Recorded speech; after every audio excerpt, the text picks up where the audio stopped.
자, 43강에서 이제 그 말하는 로직대로 하면은 이렇게 하는데, 놀랍게도 리액트나 이제 이런 뷰 이런 초창기에는 이런 코드를 많이 썼습니다. 물론 이런 코드를 엑시오스라는 그런 툴을 통해서 이제 인터셉트 기능을 통해서 이런 부분을 자동화하는 경우도 있지만, 본질적으로 이런 식으로 짜야 되는 거죠. 자, 근데 이런 부분을 좀 개선하고 싶지 않나요? 자, 우리가 원하는 수준의 코드는 뭐예요? 재민님? 그냥 이거 한번 했을 때 그냥 결과가 바로 나와서 끝났으면 좋겠지. 우리가 모든 요청 날릴 때마다 이런 예비 코드를 가지고서 막 이렇게 한다는 건 너무 고통스러운 일이잖아요. 그쵸? 프론트엔드 개발자 입장에서. 그리고 여차하면 우리가 프론트를 짜야 될지도 모르는데. 그래서 우리가 바라는 최종 코드는 뭐냐면 그냥 이렇게 하고 끝내버리는 거죠. 맞나요? 네, 한 큐에 끝냈으면 좋겠습니다. 자, 그래서 어떻게 할 거냐? 잘 보세요. 저는 여기 액세스 토큰 하고서 띄워쓰기를 하고, 아니다, 여기 API 키를 먼저 쓸 거예요. 자, 이해되시나요? 여기까지?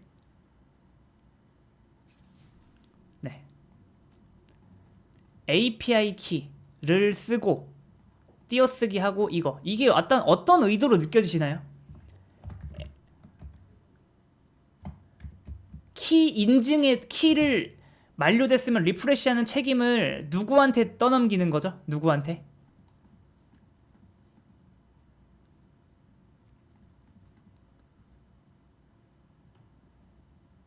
이거는 잘 보세요. 프론트엔드 개발자가 어떤 요청을 할 때마다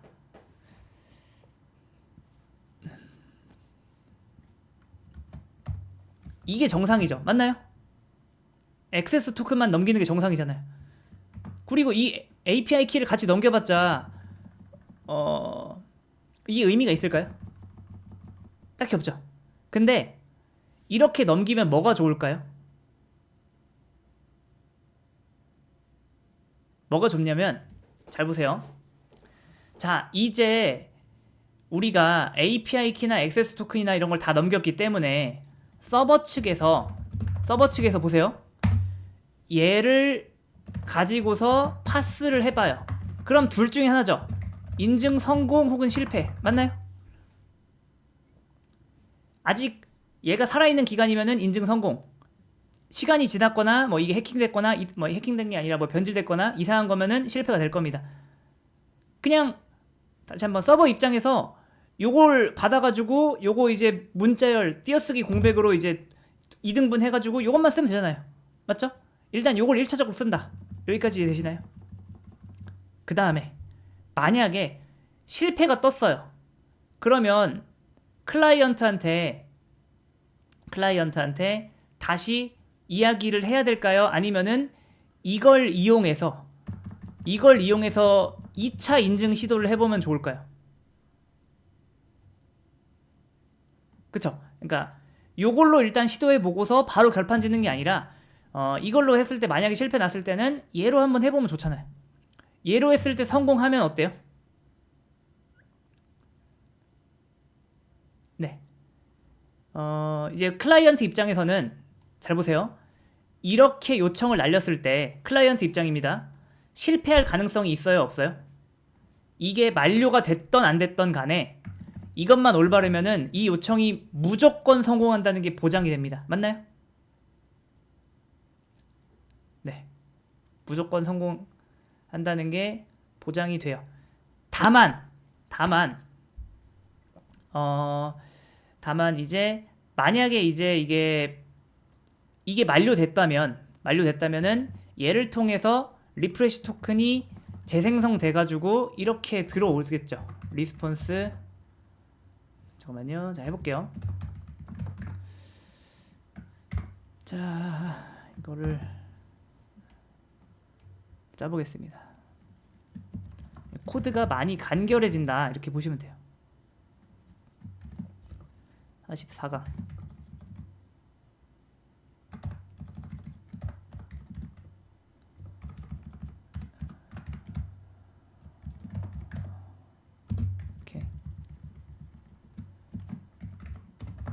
API 키 이렇게 콘스트로 하시고 이제 더 이상 오류가 안 나요.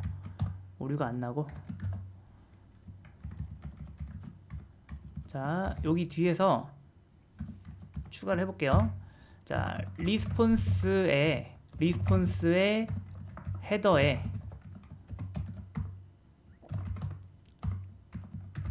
어서라이제이션 잠깐만요.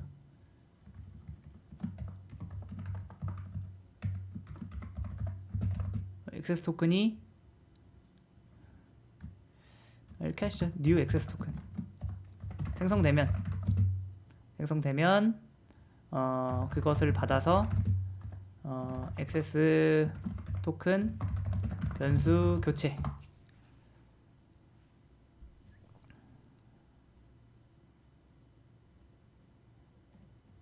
됐습니다. 재민님, 자 위에 거 볼게요. 위에 거는 어때요?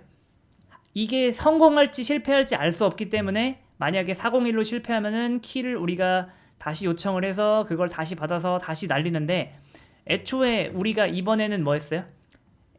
리프레시 토큰과 그러니까 리프레시 토큰이 제가 API 키 말하는 거예요. 리프레시 토큰과 액세스 토큰을 같이 날렸죠. 그러면 얘는 일단 무조건 성공한다는 게 보장됩니다. 맞나요? 그쵸? 근데 여기 응답 헤더에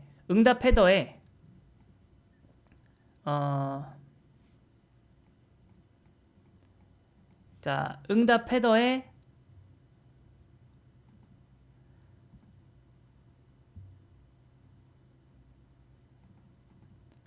뭐 요런 헤더가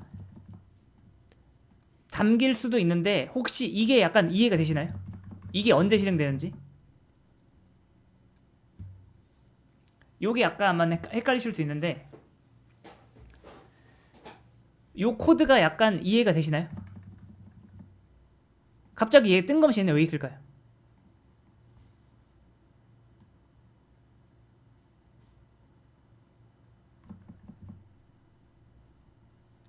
이 부분이 좀 어렵죠? 자 한번 보세요. 자 우리가 갓 로그인 한 다음에 얘를 한다고 해볼게요. 그러면은 요게 지금 싱싱한 상태죠? 이해되시나요? 그니까 실제로 우리가 이렇게 요청을 했을 때 얘가 사용되나요? 안 되나요? 안 돼요. 다시 한번 해도 얘 사용 안 되죠? 얘를 계속해도 얘는 뭐예요? 이걸 서버에서 활용할까요? 활용하지 않죠. 왜냐? 이것만으로 인증이 됐으니까. 그런데 우리가 이 로그인한 후 21분이 지난 시점에서 얘를 하면 이때는 이 서버에서 단순히 내 정보를 이 글을 조회하는 것만 할까요? 아니면은 액세스 토큰을 새로 재생성하는 것까지 같이 할까요? 같이 하겠죠. 이해되시나요? 네, 그 같이 하는 거를 매번 하나요? 아니면은 쿨타임 차면 하나요? 쿨타임 차면 하겠죠. 이해되시나요? 그러니까 그러면 얘가 우리한테 알려줘야 되잖아요. 야, 너가 이번에 알려준 액세스 토큰가 만료됐으니까 그거 교체해 라고 알려줘야 됩니다. 이해되시나요? 그래서 이거 있는 거예요. 만약에 여기 값이 들어있다는 건 무슨 뜻이죠?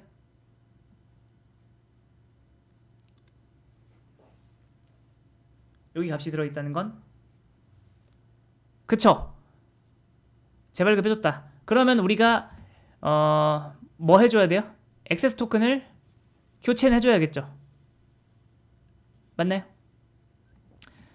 네, 이제 요게 왜 필요한지 아시겠죠? 자, 근데 위 코드랑 밑에 코드까지 한번 밑에 코드 비교를 해보세요. 뭐가 나아요? 밑에 코드가 훨씬 낫죠. 그러니까 모든 요청 뒤에 그냥 얘만 추가하면 되는 거예요.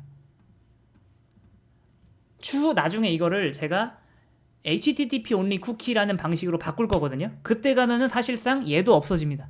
얘도 없어지고 얘도 지울 수가 있어요. 그거는 정말 나중 가서 좀 나중 가서 할 거고